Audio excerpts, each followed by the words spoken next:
রাধে রাধে বন্ধুরা, আজ আমি তোমাদের শ্রীমদ্ ভগবদ্ গীতা শ্লোক ৮ পাঠ করে শোনাব।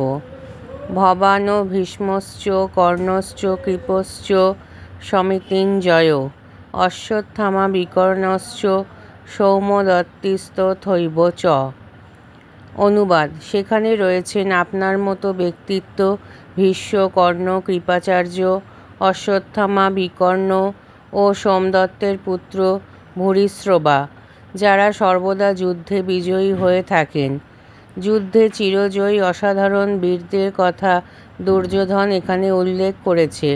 বিকর্ণ দুর্যোধনের ভাই, অশ্বত্থামা দ্রোণাচার্যের পুত্র এবং সৌমদত্তি বা ভূরিশ্রবা বাল্মীকের রাজার পুত্র। কর্ণ অর্জুনের বৈপিত্রেয় ভ্রাতা, কেননা রাজা পাণ্ডুর সঙ্গে বিবাহের পূর্বেই কুন্তী দেবীর কোলে তার জন্ম হয়। কৃপাচার্যের যমজ ভগ্নীর সঙ্গে দ্রোণাচার্যের বিবাহ হয়। শ্রীমদ্ ভগবদ্গীতা শ্লোক ৮ আজকে এখানেই সমাপ্ত হলো। আগামী পর্বে আমি শ্লোক ৯ পাঠ করে শোনাব। রাধে রাধে বন্ধুরা।